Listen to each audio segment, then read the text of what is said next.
here is, how can we describe the different kinds of Muslims? Very simply, we're wanting to make the point that they're not all the same. Unfortunately, we have stereotypes, as Greg mentioned. Let's remember that there are huge differences among Christians of different denominations and different cultures. A Southern Baptist is very different from a Maronite in Lebanon, and different from somebody in the Martoma Church in Egypt. Huge differences within the Christian family. Well, exactly the same variety among Muslims. Now, here is a very simple way of putting some names on some of these differences. Look at the circle in the middle, and you notice it's a broken circle, because you can't always put people into clear boxes. This is labeled Traditionalist Orthodox Islam. These are people who want to preserve traditional Islam with as few concessions as possible to the modern world. They really want to keep it as it has been for 1400 years. So they want to stick as closely as possible to the traditional interpretations of the Quran and of Islamic law. Now look at the circle at the top left. It's called Folk Islam. This is the kind of Islam that would be lived and practiced in the villages of Egypt or Palestine or Java or Bangladesh. And this kind of Islam is mixed up with folk religion, with the primal religions of these different countries. So there's a lot of superstition, sometimes a lot of magic. These people don't read the textbooks about what they ought to believe to get their theology correct. For them, it's all about power and how we can tap into the supernatural power of the universe to help us to solve the problems of everyday life. So just as you put a plug into the wall to turn your heater on, you're plugging into a source of power. In folk Islam, you're trying to find ways of plugging into that supernatural power when your child is sick, when you've lost your job, when you've got exams and you want help with resolving the problems of everyday life. So it's not so very, very important what you believe. How do you actually live? And for these people, as I've said, their Islam is mixed up with a lot of superstition. Just to illustrate this, here I've got a little amulet. It's called an amulet. I bought it in a Muslim bookshop in Birmingham some years ago. And the man said to me, you need to take this to an imam, and he will write a verse from the Quran and say a blessing over it. And you will then wear it round your neck as an amulet, as a way of warding off evil spirits. Now, let me just say that for us Westerners, we find it very difficult, all this talk about evil spirits. But I have to say to you that for the vast majority of people in the Muslim world, these spirits are desperately real. They're not imaginary. They really are there. There are nasty beings, jinn, roaming around toilets and other places. And you've got to find ways of protecting yourselves against the powers of evil. We once, when I was at Crowther Hall in Birmingham, we had a professor from the Al-Azhar University staying with us for a whole term. He was a very clever man. He had 2 PhDs. He was walking along the road with me one day and he was limping rather badly. And I said, what's wrong? And he said, I know who has caused this problem with my ankle. Somebody has put an evil spirit on me, or the evil eye on me, and has caused my bad ankle. Now, do you get the idea that for many Muslims who are living in this world of folk Islam, These things are very, very real. And so what you need to do is to find ways of protecting yourselves against these evil spirits. Now the corner on the top right, it's called liberal or modernist Islam. Here are Muslims who believe that Islam can and must change and develop. And they want to use reason and find ways of adapting traditional Islamic beliefs and practices. So whereas the traditionalists want to keep it very much as it's always been, here are Muslims who are much, much more open-minded and liberal and tolerant and modernist, and they say, of course Islam must change. Now, just to give you an example of how they reason, at the end of the 19th century in Egypt, there was a very famous Muslim scholar called Muhammad Abdu. And you know that Muslims, according to Islamic Sharia, are allowed to marry up to how many wives? 4. But this guy said, but the Quran says you've got to treat them all equally. And then he went on to say, but it is humanly impossible for a man to treat 4 wives absolutely equally, to give them the same clothing allowance, to spend exactly the same number of nights with each of them. It is impossible to treat them equally. Therefore, the ideal should be monogamy. Okay, so do you get the idea? Here is a Muslim who says, look, we've got to use our minds and think. The world has changed. Islam must change. That must change as well. And then at the bottom we have Islamism, or fundamentalist Islam. Notice fundamentalist Islam is in inverted commas. Muslims themselves don't like the word fundamentalist very much because they say it was invented in a Western Christian context and doesn't fit so well in the Muslim context. And if you read the papers these days, the term that is nearly always used is Islamist rather than fundamentalist Muslim. Now, these are Muslims who are very politically minded and they really want to change the world. Now, let's remember that only a few of these Islamists believe that violence is justified. But many of the Islamists who are trying to get into politics in Tunisia, in Egypt, in Libya, and other places, these are Islamists in the sense that they have got a very, very clear political agenda, but only a very few of them would believe that violence is justified in order to reach those goals. Now, have you got an idea then? The traditionalists in the middle, folk Islam, liberal modern Islam, and Islamist. Now, if you're thinking about proportions and numbers, take Muslims all over the world, very roughly you could say that Islamists are around 15%, and the liberal modernists are around 15%, leaving about 70% for folk Islam and traditionalist Orthodox Islam. It is very difficult sometimes to draw a boundary and say somebody is totally in one category or the other. Now, at the bottom it says other variables. There are very significant differences between Sunnis and Shiites. And one of the problems in the Middle East at the moment, and particularly in Iraq, is the tension between Sunnis and Shiites. And generally speaking, the Sunnis in the Middle East are terrified of the growing arc of power of Iran and Iraq and Syria and Hezbollah in Lebanon coming together. But more about that later perhaps, but there are very significant differences between Sunnis and Shiites, committed and nominal, just as within the Christian family we have committed Christians and very nominal Christians, exactly the same in Islam. There are huge differences according to language, country, ethnicity, and culture.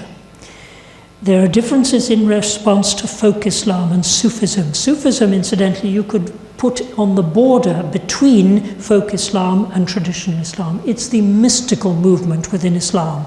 A very strong emphasis on spirituality, on loving God, God's love for us and our love for God. And many of the Islamists, the Wahhabi Muslims in Saudi Arabia, for example, are extremely critical of folk Islam in any form.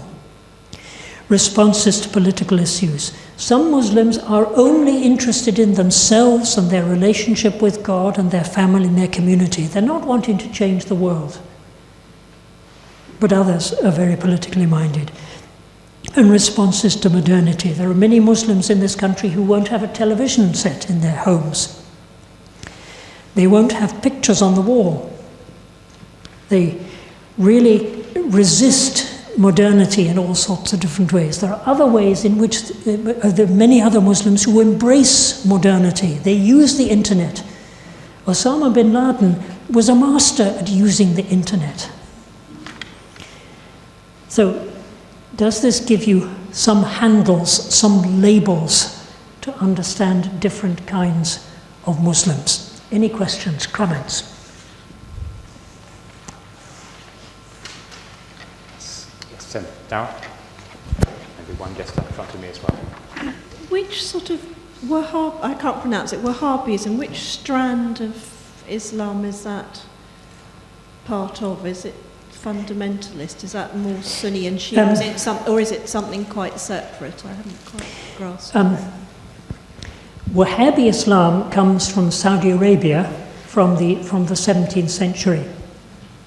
And early in the 20th century, the Wahhabi sect, and in those days it was only a very, very small sect, it linked up with the Saud family, the ruling family in Saudi Arabia. So it became the kind of state religion of Saudi Arabia. But this is a very, very strict and rather puritanical form of Islam. So it would come under the circle in the middle, traditionalist Orthodox Islam. Although many of the people who follow that way, that kind of Islam, are also in the Islamist category, because they have a really clear political agenda. They're not Sunni or Shia? The Wahhabis are all Sunnis. Oh. Yes. Yeah. The Wahhabis, the main religion in Saudi Arabia is Sunni. There are a lot of Shiites on the eastern coast. And one of the problems in Bahrain has been that the ruling family, which is Sunni, is the minority, and the Shiites are the majority. So a question just round here, and there's one at the back. Yes. So Darryl, the lady here. If you just wait for the microphone, please. That's all right, don't worry. You can make comments as well. Could you just say again the percentages? I was very interested, and I didn't have time to write them down. How many? What you said? 70% are. 70% would be folk Islam, yes, or traditionalist Orthodox Islam. Yeah. These are very rough and ready figures, but. And the rest of 15. 15 and 15, yes. Peter at the back.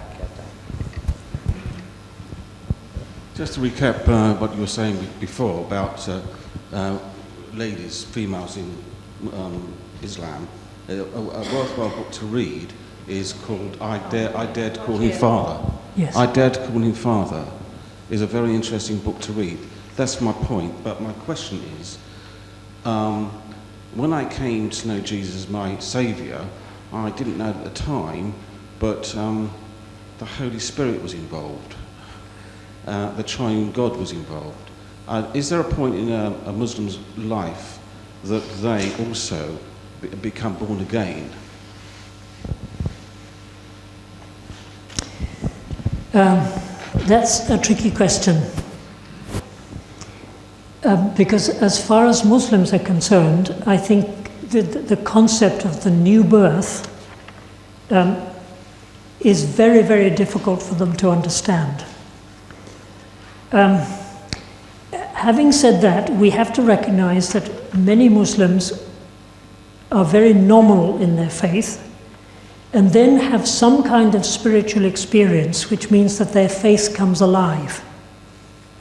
So they haven't been practicing Muslims, they haven't been saying their prayers, they haven't been fasting, but something happens. Maybe they're influenced by another Muslim, or maybe because of sickness or something. They rediscover their faith. They have a kind of conversion experience, and their faith comes alive. So sometimes when I hear the testimonies of Muslims, yes, they have testimonies just like we have testimonies. And they would talk about the time when they were away from God, and then something happened and they came back to their faith. But they would never use the language, I think I'm right in saying they would never use the language of new birth. They would certainly speak about rediscovering their faith and coming back to God, and repentance and words of this kind, which are very, very Christian words, but they wouldn't use the vocabulary about new birth. Martin, Mr. Peter. Let's go to the first page of your booklet, and it says, Muslim, a person who freely and consciously accepts the Islam way of life and sincerely practices it, is called a Muslim. That must be contradictory, because they're born a Muslim. If they're in a Muslim family, they're born a Muslim, no matter whether it's folk Muslim, liberal Muslimism, or any of the circles you've got there. If once they're born, they are a Muslim. They don't have choice. Yeah, absolutely. And you can be a good Muslim or a bad Muslim, a practicing Muslim or a non-practicing Muslim. But you could be an atheist, but you are still a Muslim. Yeah, but one of the fundamental things, of course, being just in Christianity, I'm sorry, I'm thinking out loud here, is the fact is that we had a choice.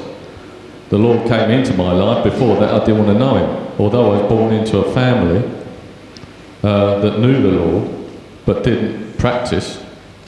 But I had that choice. It was a freedom that I had. So don't they live under law from the time that they are born? In a sense, they do, and we're absolutely right in saying that the concept of law in Islam is very unique to Islam. In Christianity, we simply don't have the same concept of law. So, as I said, every detail, every aspect of life is governed in some way by something in Islamic law. But a Muslim has freedom whether they obey the law or not. Muslims in Saudi Arabia, when they get on the British Airways flight to come to London, they may be very, very happy to have some alcoholic drinks. I'm told that in Saudi Arabia, many, many Muslims have whiskey hidden away in cupboards and bring it out when their friends come round. So there's a certain hypocrisy there. They know that what the Sharia says, but they don't live up to it. So, yes, they are under law, but they don't obey it. Any other questions? Jill. Mike's on its way.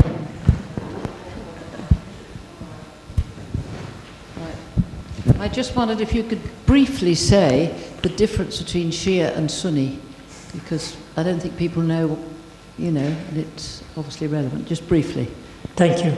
It's very tricky, but it goes back to the period immediately after the death of the Prophet in 632 AD. The fourth caliph, that was the fourth leader of the Muslim community after the death of the Prophet. The fourth caliph was Ali, the son-in-law of the Prophet Muhammad. And the followers of Ali believed that the leader of the Muslim community ought to be from the family of Muhammad. The Sunnis believed that the leader of the Muslim community should be chosen democratically. chosen by the community. So this was the fundamental difference between the Shiites, the followers of Ali, and the Sunnis. Now, in the Muslim world today, somewhere between 10 and 15% of Muslims, probably nearer 10%, are Shiites. So for most in fact, for all of Islamic history, the Shiites have been a minority. And when they've been living under the rule of Sunnis, they've often been persecuted. So they've sometimes had quite a hard time and sometimes felt that they had to conceal the fact that they were Shiites. The state religion of Iran has been Shiite since the 16th century. The Safavid dynasty made the Shiite version of Islam the official religion of that country.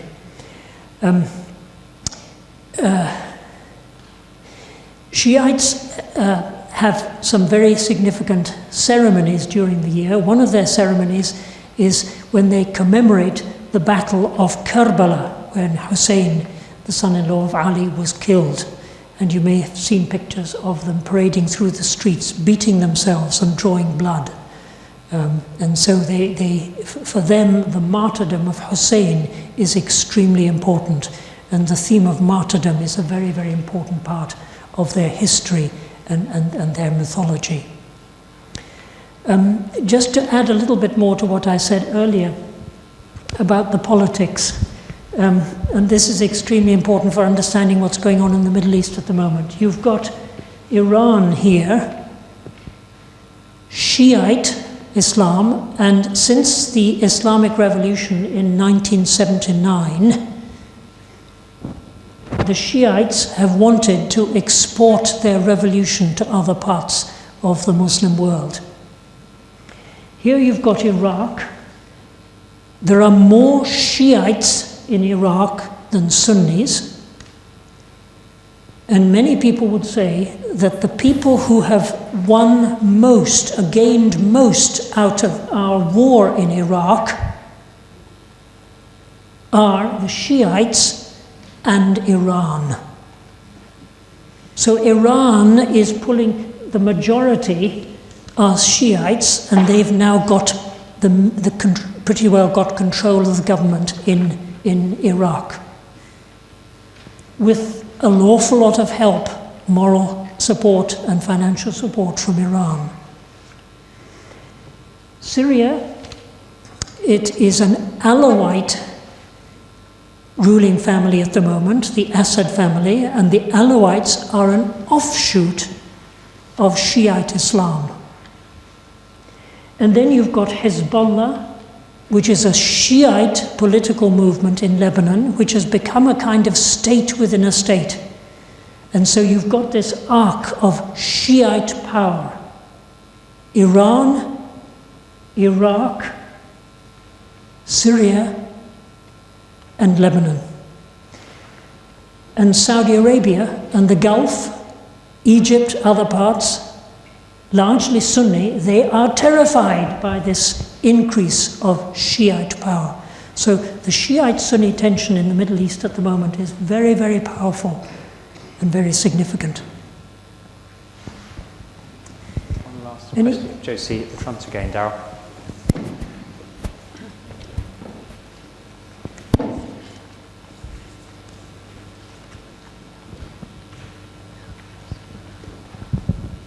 This is not really a question, it's a comment. With the rise of the Shiites, surely the danger is, for the Middle East and for the rest of us, is that Israel will become so terrified of the Shiites, particularly from Iran, who you may remember has said will push Israel into the sea, that Israel, backed by America, will pounce, probably with a nuclear weapon. Or am I being too pessimistic? You're not being too pessimistic, and many people would say that Israel has been wanting to do that for several years, and they've been held back by the United States. Yes, many people have been saying that the Israelis would like to bomb those nuclear plants in Iran before they can start producing nuclear energy. And America, I think, has been restraining Israel because they realize that it could start a third world war if something like that were to happen.